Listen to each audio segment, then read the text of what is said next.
The tiger's whisker. Once upon a time, a young wife named Yan Yok was at her wit's end. Her husband had always been a tender and loving soulmate before he had left for the wars. But ever since he returned home, he was cross, angry, and unpredictable. She was almost afraid to live with her own husband. Only in glancing moments did she catch a shadow of the husband she used to know and love. When one ailment or another bothered people in her village, they would often rush for a cure to a hermit who lived deep in the mountains. Not Yan Yok. She always prided herself that she could heal her own troubles. But this time was different. She was desperate.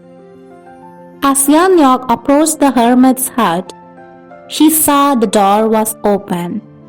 The old man said without turning around, "I hear you. What's your problem?" She explained the situation. His back still to her, he said, "Ah yes, it's often that way when soldiers return from war. What do you expect me to do about it?" "Make me a potion," cried the young wife. "Or an amulet, a drink, whatever it takes to get my husband back the way he used to be." The old man turned round. "Young woman, your request doesn't exactly fall into the same category as a broken bone or ear infection." "I know," she said. "It will take 3 days before I can even look into it. Come back then." 3 days later, Yan Yok returned to the hermit's hut.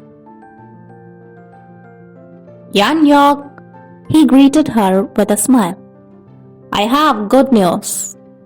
There is a potion that will restore your husband to the way he used to be.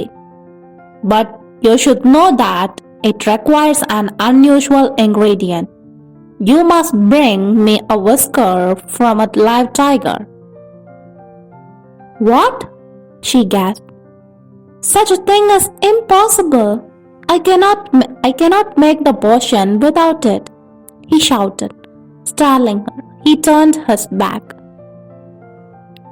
"There is nothing more to say. As you can see, I'm very busy." That night, Yan Yok tossed and turned. How could she get a whisker from a live tiger? The next day, before dawn, she crept out of the house with a bowl of rice covered with meat sauce.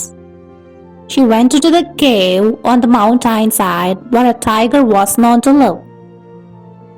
She clicked her tongue very softly as she crept up, her heart pounding, and carefully set the bowl on the grass. Then, trying to make as little noise as she could, she backed away. The next day before dawn, she took another bowl of rice covered with meat sauce to the cave. She approached the same spot, clicking softly with her tongue. She saw that the bowl was empty.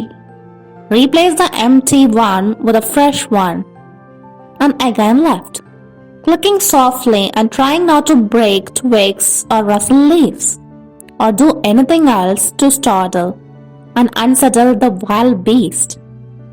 So it went day after day for several months. She never saw the tiger. Thank goodness for that, she thought. Though she knew from footprints on the ground that the tiger, and not a smaller mountain creature, had been eating her food. Then one day, as she approached, she noticed the tiger's head poking out of its cave. Glancing downward, she stepped very carefully to the same spot and with as little noise as she could, set down the fresh bowl and, her heart pounding, picked up the one that was empty.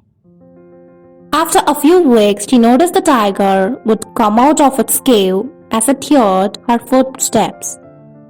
Though it stayed a distance away, again, thank goodness, she thought.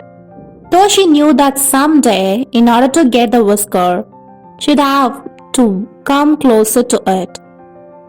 Another month went by. Then the tiger would wait by the empty food bowl as it heard her approaching. As she picked up the old bowl and replaced it with a fresh one, she could smell its scent as it could surely smell her. Actually, she thought, remembering its almost kittenish look as she set down a fresh bowl. It is a rather friendly creature when you get to know it. The next time she visited, she glanced up at the tiger briefly and noticed what a lovely downtone of reddish fur it had from over one of its eyebrows. Not a week later, the tiger allowed her to gently rub its head, and it purred and stretched like a house cat. Then she knew the time had come. The next morning, very early, she brought with her a small knife.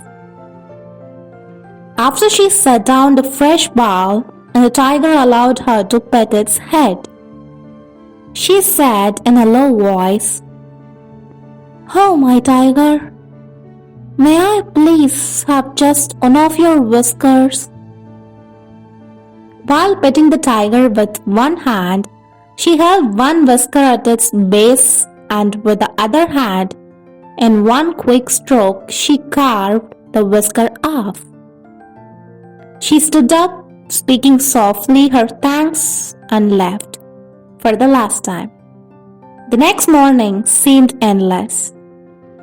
At last, her husband left for the hermit's hut, clutching the precious whisker in her fist. Bursting in, she cried to the hermit, "I have it! I have the tiger's whisker!" "You don't say," he said, turning around. "From a live tiger?" "Yes," she said. "Tell me," said the hermit, interested, "how did you do it?" Yanok told the hermit how, for the last 6 months, she had earned the trust of the creature, and it had finally permitted her to cut off one of its whiskers. With pride, she handed him the whisker. The hermit examined it, satisfied himself that it was indeed a whisker from a live tiger, then flicked it into the fire where it sizzled and burned in an instant. "Yanyok," the hermit said softly, "you no longer need the whisker. Tell me, is a man more vicious than a tiger? If a dangerous wild beast will respond to your gradual and patient care, do you think a man will respond any less willingly?" Nyanyok stood speechless. Then she turned and stepped down the trail, turning over in her mind images of the tiger and of her husband back and forth.